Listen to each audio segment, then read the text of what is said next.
Well, hi everybody, welcome to The Firewall. I'm Bill Whittle. I have a fairly broad tapestry to try and weave today, so please give me a little time to pull together several divergent threads. Now, a long time ago in a land far, far away, the time was the early 1920s and the place was Germany, a group of influential Marxist thinkers took a look at the wreckage of the world in the immediate aftermath of the Great War, World War I, and they asked themselves, what happened? Marxism, you see, had confidently predicted that out of capitalism, out of the Industrial Revolution, the working man proletariat would arise and overthrow the capitalist bourgeoisie, but it didn't happen. And the Communist Revolution was supposed to occur in the developed industrial nations, Germany, France, Britain, America, places like that, and not in the one place where it did actually occur, backward, feudal, agricultural Russia. And so these Marxist philosophers started what we would today call a think tank. They named it the Institute of Marxism, which I think is a little on the nose, and they set up shop in Frankfurt University.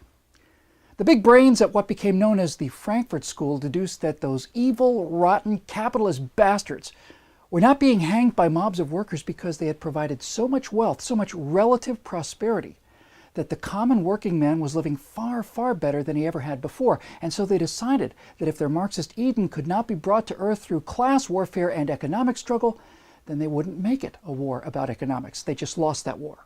They would make it a war on culture. Now, 50 years ago, Hollywood made movies about heroes, and good triumphed over evil. There were villains, of course, but a good, if flawed, man would come along and set things right again. The good and the right were the natural state of America in Hollywood half a century ago. Those days are long gone.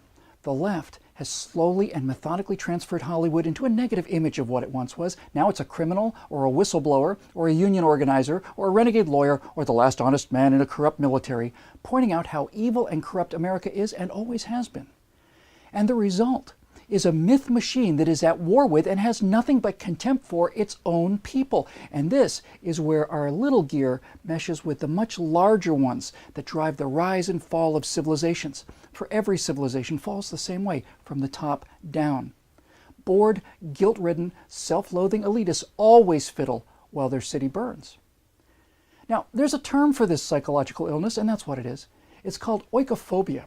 It's the opposite of xenophobia, which is the fear and loathing of the strange, of the other.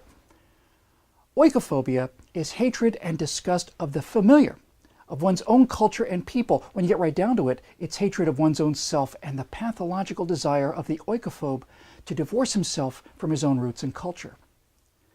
And if you come from a prosperous and free society and your guilt is at great wealth that may have been unearned, or you're bitter and desire to appear smarter and on a higher intellectual and moral plane than the happy and successful people that surround you, well then your hatred and loathing of your own culture can set up some supernova levels of hypocrisy. Let's hunt for a few examples, shall we? Michael Moore lectures us on the evils of capitalism and then sues his former friends for millions of dollars of additional royalties. Al Gore tells us that capitalist societies, consumerism, and jet travel are literally frying the planet and dooming us all to drown, and yet he burns more electricity in his mansion than 30 normal American households and travels the world constantly by private jet. Prince can make a career out of pushing the boundaries of lewdness and public obscenity and write songs with the most graphic sexual content imaginable, and then lecture the rubes on how it's fun to live under Islam with its one religion, lots of order, and women dressed in tents. Bill Maher can call Americans the stupidest people in the world and have thousands of people, thousands of Americans, cheering him on for saying so. Why? Well, because he doesn't mean himself, of course, or his self-selecting oikophobe audience. He means those other morons down in the South or out in flyover country. And speaking of Bill Maher, New York Times columnist and opinion shaper David Carr can call anything between New York and LA home to the dance of the sloping foreheads, before returning to his home in New Jersey, which is paid for by the sale of his memoirs chronicling a self-loathing life of cocaine and crack addiction. And we could do this all day. So let's bring these threads together, because here's what's happening. Historically, when societies become affluent and secure, it is, paradoxically enough, the most affluent and secure that develop this oikophobic guilt and self-hatred. This has happened all throughout human history. Babylon fell this way. Now, in our present cycle, critical theory, political correctness, and all the other tools of the Frankfurt School appeal to these elite, powerful oikophobes who then use their power as communicators and opinion shapers to undermine the greater morality and mythology. For example, Right now, in this country, we're standing on vast reserves of oil and gas and coal that we are not allowed to drill for while energy prices go through the roof. Why? Well, you may say it's because of laws and regulations preventing us from doing so. That's right, but that's not the answer. You may say that it's because of the politicians that write the laws and that we need to lobby and replace them. That's also right, and that's also not the answer. Those politicians are elected by their constituents. It's the electorate that's changed, not the laws or the politicians. People who neither know nor care about energy policy or alternatives continue to vote for these politicians, not because of what they know about the trade-offs of oil, coal, and nuclear, but rather because they've been taught for 40 years now that oil men are evil, greedy, heartless villains, that coal gives you black lung disease and roasts the planet with CO2, and that nuclear plants just melt down at whim and kill millions of people. None of it's true, and they all believe it. Why? Because Hollywood taught them to believe it. Now, we need a good metaphor here, and I've got just the thing. Let's say that there is an evil land called Mordor, and let's say that a cloud of poisonous smoke and ash emanates from the center of Mordor at Mount Doom and spreads not only through Mordor, but across the good and decent land of Gondor, poisoning its air as well. And let's say that Mordor is ringed by jagged mountains, and the only way in is a big black gate that lets in only those philosophically aligned with Mordor and willing to breathe that poisonous air. And let's say that a small army stands outside the gate ready to make a desperate last stand against the legions of Mordor that vastly outnumber them. But this isn't the Lord of the Rings. It's the 21st century war for America's culture. Hollywood, once a fair and green land, is now Mordor, filled with self-loathing oikophobes who naturally enough gravitate to the Frankfurt School ideology of critical theory and political correctness as a way to assuage their own guilt and desire for unearned moral and intellectual superiority.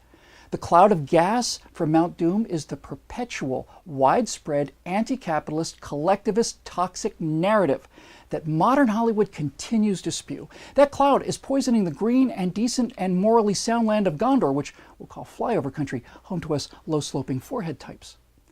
The walls keep out any goodness or slightest injection of morality, patriotism, and self-pride. And if you don't believe that wall really exists, then go read my friend Ben Shapiro's book, Primetime Propaganda, the true Hollywood story of how the left took over your TV, where the lords of modern-day Mordor not only admit to not hiring and firing, in fact, American patriots and conservatives, they actually brag about it.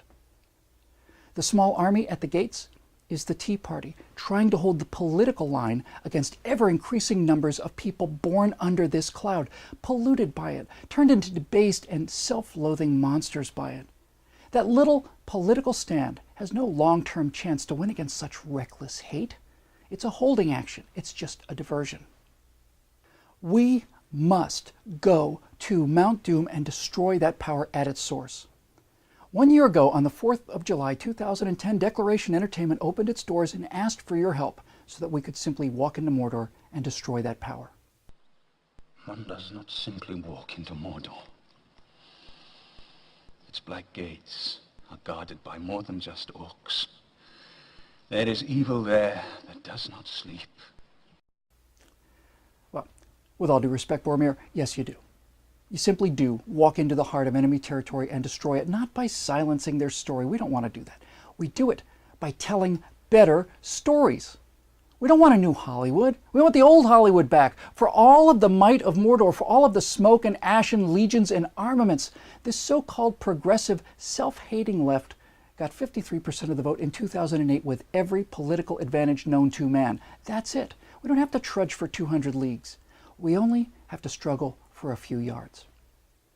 Those of you who became citizen producers in the last year have trusted us with your money and your hopes. And so right now, at this very second, Jeremy Boring is in Texas where he will shoot our first feature film called The Arroyo. It's high noon with pickup trucks and cell phones. I'm going to edit that film in July and August. Those citizen producers gave us the time and the tools we needed to take this fight to the enemy in this war for the heart of American culture. Now, we're not the only people in this fight, obviously. In fact, we're nothing like the biggest players in this battle, but we are walking into Mordor. And we either will succeed or, well, we'll never work under that volcano again. And when we're done with The Arroyo, we'll begin on my film, Aurora, about a privately funded mission to Jupiter using nuclear energy, where engineers and oil men are the good guys, and the regulators, anarchists, and eco-protesters are the bad guys. It's science fiction. we could use your support. For a limited time, Declaration Entertainment is set up to take a one-time only donation specifically toward the Arroyo for those of you that don't want monthly membership. And for those of you who got us here, thank you. The real work is only now beginning, and we hope we won't let you down. I'm Bill Whittle. We'll see you next time on The Firewall.